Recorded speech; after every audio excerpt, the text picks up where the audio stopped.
और इससे पहले क्या बात करेंगे, आपका इलाका इतना तबाह हुआ पड़ा है कि आपके पास कूड़े की दो जगह नहीं है, सड़कों पे कूड़े का पानी उबल रहा है, लोग बड़े बड़े प्रोफेसर, लेक्चरर, डायरेक्टर, IITN नाक दबाए जा रहे हैं, लेकिन कोई कंप्लेन तक करने वाला नहीं है। ये है महामारी और वबा की तरफ आप बढ़ रहे हैं, आपको अंदाज़ा है? मैं इस बात पे ये कहना चाहता हूँ कि ये एक बदकिस्मती है इस इलाके की कि इस इलाके को पिछले 25 साल की राजनीति में 25 साल की राजनीति में इस इलाके को एक कूड़ेदान नहीं मिल पाया। ये इसकी बदकिस्मती है और इसका श्रेय जाता है, इसका क्रेडिट जाता है जो ये हमारे डीलर हैं, ये लीडर नहीं है। अब आप जब डीलर को चुनोगे तो बैठ के गद्दी पे वो डीलरिंग का काम करेगा, वो लीडर नहीं। वो आपके जो आपकी उम्मीदें हैं, जो आपने उससे उम्मीदें लगाई हैं, लो लगाई है, उस पर खरा नहीं उतरेगा। वो ढक्कन चोरी का काम करेगा, ढक्कन में कमीशन खाएगा, वो रोड में कमीशन खाएगा, या और कोई काम होगा उसमें कमीशन खाएगा, यही काम करेगा वो। इसीलिए इलाके के अंदर जो बेसिक काम है पिछले 25 साल से बेसिक काम में उलझा रखा है इस जनता को। आप विधायक अमानतुल्लाह साहब ने भी बहुत सारे वादे किए थे, ओखला को जन्नतनुमा बना देंगे और मदीना मुनव्वरा और फलां और डमका, बड़ी सारी मिसालें दी थी। आज ओखला की हालत ये है कि अगर कोई हामिला खातून अल्लाह न करे गुजर जाए, वो कुछ हो जाए तो हमल ज़ाय होने का डर है। भाई इस हद तक आपकी सड़कें पहुँच चुकी हैं। तो आप ये सवाल उनसे होना चाहिए, ये नुमाइंदे जो हैं वो पैसा जो इनके पास आया है, जो फंड इनके पास आया है, इन्होंने कहाँ लगाया है? इलाके के लिए आया था वो रोड बनाने के लिए, इलाके के अंदर सीवर। आप देखिए जब ये आए थे चुनकर, इन्होंने कहा था कि इसमें हम यहाँ पर हाई टेंशन वाले रोड पे वो डालेंगे पूरा का पूरा सीवर लाइन।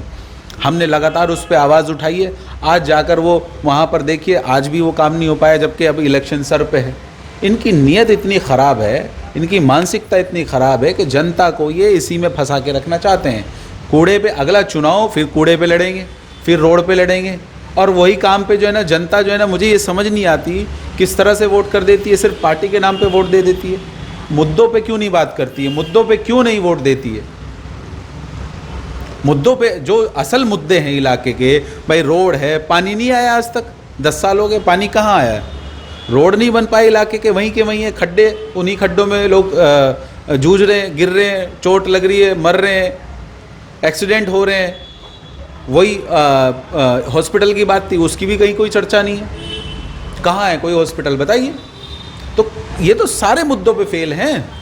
तो मैं तो ये जनता से कहना चाहता हूँ, ये मेरी अपील है, इस मार्च के बाद इंशाअल्लाह एक बड़ा मार्च जो होगा वो जो इलाके का नुमाइंदा है उसके ख़िलाफ़ होगा। चाहे वो अभी चुनावा जो हमारा नुमाइंदा है अमानतुल्लाह खान, उसके ख़िलाफ़ होगा, जो पहले इससे रहा है उसके ख़िलाफ़ होगा, चाहे वो पार्षद हो उसके ख़िलाफ़ भी इसी तरह से एक बड़ा मार्च हम निकालेंगे कि पूरे 135 कर्मचारी लेके बैठी है अरीबा। आप उम्मीद करेंगे 135 कर्मचारी पूरे ओखला छोड़िए, जो इनका वार्ड है, वार्ड के अंदर अगर सफाई करें तो आईने की तरह चमकेगा। पूरे वार्ड में मुझे नहीं लगता शाहीन बाग और अबुल फजल में 135 गलियां हों। ये मैं आपको एकदम डेटे के साथ बता रहा हूँ। RTI लगा ले कोई, अगर किसी को डाउट हो कि इस अरीबा जो यहाँ पार्षद है उसको कितने कर्मचारी मिले, कोई भी RTI लगा के पता कर ले जिसको मेरी बात पे डाउट हो। 135 कर्मचारी कहाँ सफाई करते हैं? कमीशन खोरी तो हो रही है, ये 2-3 दिखाई दे जाते हैं कहीं। अपने घर के उनके घर के आगे आप देखिए किस तरह से चमकता है, चमचमाता रहता है रोड। ऐसी सफाई वो पूरे वार्ड में क्यों नहीं करवाती? जब वो इस वार्ड की पार्षद हैं, पूरे वार्ड की करानी चाहिए ना। तो मैं ये इसलिए कहता हूँ कि ये जो है ना ईमानदार नहीं है काम में, ये सिर्फ और सिर्फ दूसरी पार्टी का, भाजपा का डर दिखाकर वोट मांगते हैं। अपने मुद्दों पे, अपने काम पे कभी वोट नहीं मांगते।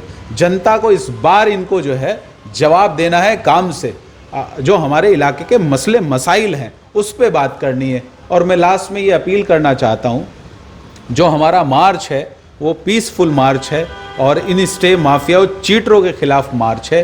तो आप लोग इस मार्च में ज़्यादा से ज़्यादा शामिल हों और इन चीटर माफियाओं के ख़िलाफ़ अपनी आवाज़ को बुलंद करें। 7 बजे का जो हमारा समय है, 15 सितंबर है, संडे का दिन है, जाकिर नगर ढलान से लेकर शाहीन बाग तक हम लोग आएंगे। इनके ख़िलाफ़ अपनी आवाज़ ऊंची करें और अपना जिंदा दिली होने का सबूत पेश करें। शरद, एक आखिरी सवाल, अगर भीड़ ओवर क्राउडेड हो गई, क्योंकि मुद्दा काफ़ी गर्म है, पब्लिक से कंसर्न है, तो आप क्या करेंगे आप लोग? हमने तो इंटीमेशन दे दी है प्रशासन को डीसीपी साहब के यहाँ दे दिए, लोकल थाने में हमने मीटिंग कर ली है, 2-2 बार मीटिंग कर ली है। जो भी स्टाफ है दिल्ली पुलिस का, उसको अपना विषय पूरा बता दी, ब्रीफ कर दिया। तो अब प्रशासन से हमारी अनुरोध है, गुजारिश है कि प्रशासन इसमें हमें पूरा उम्मीद भी है, हमें सपोर्ट करेगा पूरा, वहाँ लॉ एंड ऑर्डर और वो सारी चीज़ें, रोड और सारी चीज़ें। पहली बात तो हमें किसी को डिस्टर्ब तो करना नहीं है, हम तो पीसफुल मार्च निकाल रहे हैं। तो प्रशासन हमें वहाँ पे सपोर्ट करे और प्रशासन वहाँ पे पूरा मेंटेन करे तो बहुत आराम से हम कर लेंगे। 1-1.5 घंटे का हमारा ओवरऑल ये मार्च है। तो ये थे शहजाद के द्वारा लगाए गए किसी आरोप की हम पुष्टि नहीं करते हैं, लेकिन हाँ ये ज़रूर है, इस पर लोगों को सोचना होगा कि क्या आगे आने वाले 20 सालों में फिर कूड़े पर ही वोट देना है, क्या आने वाले 20 सालों में फिर इसी टूटी गलियों पर वोट देना है, क्या आपको जज्बात में बहना है। ये समझना होगा, ये सोचना होगा, मिली संगठनों को भी सोचना होगा, चाहे वो जमात इस्लामी हो, जमीयत उलमा हो, जमात अहले हदीस हो या देवबंदी बरेलवी, किसी भी मसलक की जमातें हैं, उन सबको, चाहे उलमा काउंसिल हो, चाहे वो पॉलिटिकल काउंसिल हो, कोई भी काउंसिल हो, सबको सोचना होगा कि ओखला की गलियों की जो दुर्दशा है और ओखला हेड पर एमसीडी स्कूल के सामने जो कूड़े का ढेर, पहले एक डब्बा हुआ करता था और अब कई कंटेनर कूड़े वहाँ पर पड़े रहते हैं, और उसके बाद बारिश के बाद जिस तरह से वो गंदगी का पानी उबरता है, कहीं ऐसा तो नहीं कि ओखला जो है ये वबा की ढेर पे खड़ा हुआ है। जहाँ स्कूल है वहीं कूड़ाघर है।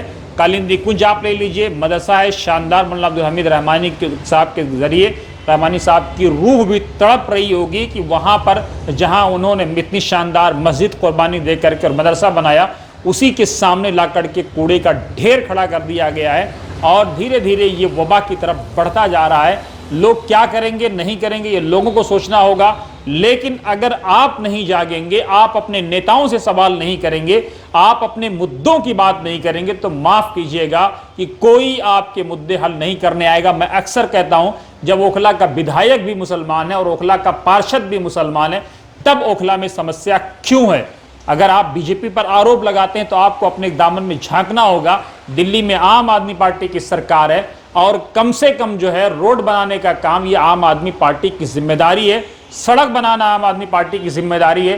तो क्या आम आदमी पार्टी भी नहीं चाहती है कि ओखला डेवलप हो? क्या आम आदमी पार्टी नहीं चाहती कि ओखला तरक्की करे, ओखला की गलियां बेहतर हों, ओखला की सड़कें बेहतर हों?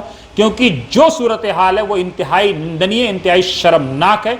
और इस बारिश के बाद तो ऐसी बदतरीन सूरत हाल हो गई है कि माफ़ कीजिएगा कि ओखला की सड़कों पर चलना भी अब धीरे धीरे नामुमकिन सा होता जा रहा है। कब किसको चोट आ जाए, किसको जख्म पहुंचे।